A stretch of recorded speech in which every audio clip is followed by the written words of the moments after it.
औद्योगिक नगरी, मजदूरों की नगरी के नाम से मशहूर पिंपरी चिंचवड शहर में पहली बार तीसरे पक्ष यानी तृतीय पंथियों का सामूहिक विवाह समारोह का आयोजन हुआ।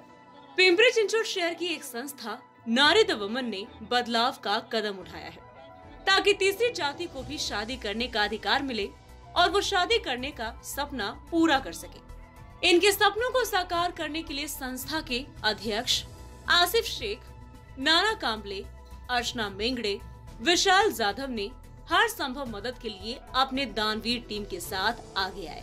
सामूहिक विवाह को सफल बनाने के लिए विशेष परिश्रम किया। महाराष्ट्र राज्य का ये पहला तृतीय पंथी सामूहिक विवाह संपन्न हुआ। इस अनोखी पहल के लिए शहरवासी और राज्यवासी प्रशंसा कर रहे हैं। इस सामूहिक विवाह समारोह में 5 तृतीय जाति के जोड़े अपने जीवन के बंधन में बंधे। अन्य शादियों की तरह तीसरी जाति के दूल्हे और दुल्हन का विवाह समारोह बड़े उत्साह के साथ बैंड बाजा, बारात, नाच गाने और रीति रिवाज की सारी रस्में अदायगी के साथ हुआ। महाराष्ट्रीयन पद्धति से हल्दी, साखरपुड़ा, बारात, सप्तपदी और नव दंपति को घर संसार चलाने के लिए उपयोगी सामग्री का दान, मंगल सूत्र जैसे सभी धार्मिक पहलू भी पूरे किए गए।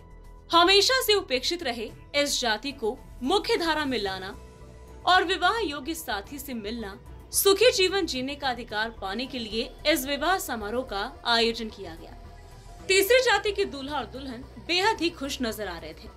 आज तक वे दूसरों के विवाह समारोह में नाचते गाते देखे गए, लेकिन पहली बार अपने विवाह में अपने तीसरी जाति के लोगों को नाचते गाते देखकर बेहद ही खुश नजर आए।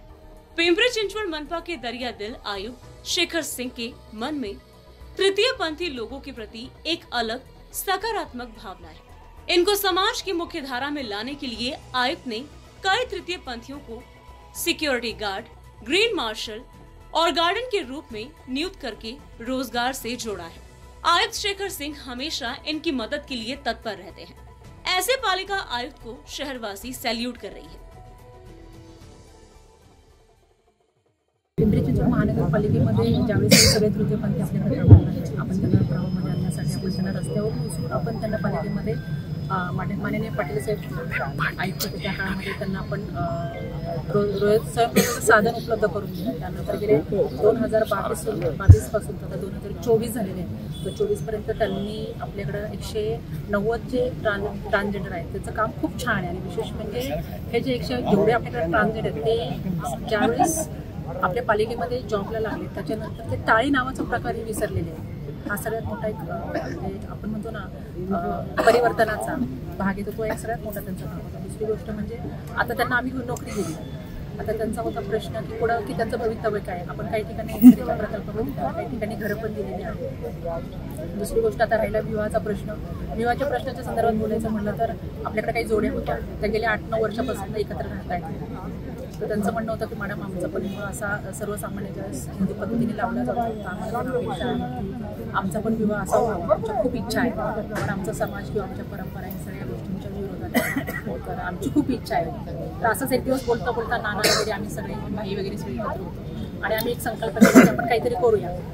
आणि त्या संकल्पाच्या माध्यमातून आम्ही पहिले एक जोडपं होतं, माधुरी वैरागी म्हणून तिने आम्हाला पहिलं दाखवलं की मला लग्न करायचं। त्याच्यानंतर 2 आले, नंतर हळूहळू आम्ही महिन्याच्या कालांतरामध्ये हे जे काम करत गेलो, त्याच्यानंतर मिनिमम आमच्याकडं 5 जोडपे झाले आणि 5ही जोडप्यांची विशेष म्हणजे सगळ्यांच्या घरच्यांची संमती आहे आणि दोन्ही परिवाराची लोक इथं या लग्नाला उपस्थित आहेत। अर्चना मेंगडे नारी द वुमन संस्थेच्या माध्यमातून गेली 5-6 वर्ष तृतीयपंथीयांसाठी शहरामध्ये काम करतायत।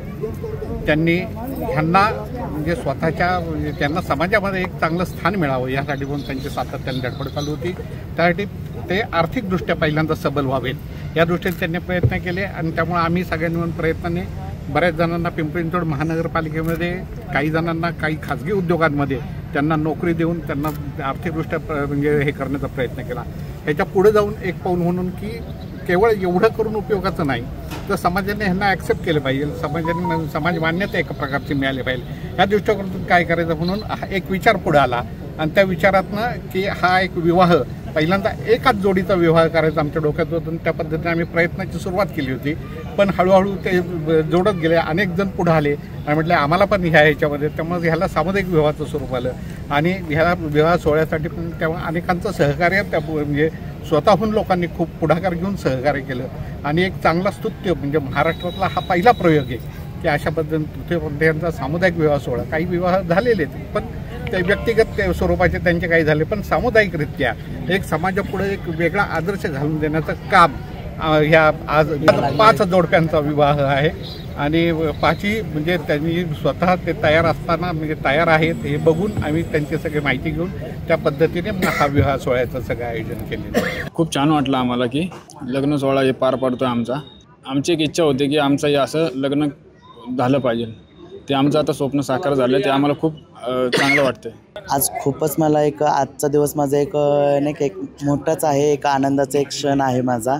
आज मी प्रेमाच्या धाग्यात बांधले गेलेले आहे आणि त्यात एक माझा म्हणजे एक साथीदार ते आज माझ्यासोबत म्हणजे एक बांधला गेला. म्हणजे एक पती पत्नी नाही का, ते एक माझ्यासोबत एक कंटिन्यू एक मरेपर्यंतचे एक हे साथ, हे लग्न म्हणजे एक जे. आणि ते एक मेन पॉईंट असा आहे, त्यांनी पण मरेपर्यंत साथ देते हे पण मी स्पष्ट ठेवते नाही का. आणि आजचा सण असा आहे, मी खूपच आनंद आहे. तसं तर मला खूप आनंद होतो की मी आज म्हणजे एक नवरी बनले. आणि माझं हे लहानपणीचं स्वप्न होतं की मी पण एक नवरी बनावं किंवा एक मुलीसारखं म्हणजे एक संसार करावा, आणि ते स्वप्न आज पूर्ण झालं. त्यामुळे मला आज खूप आनंद होतो. Bureau report, 20 news, Pune, Maharashtra.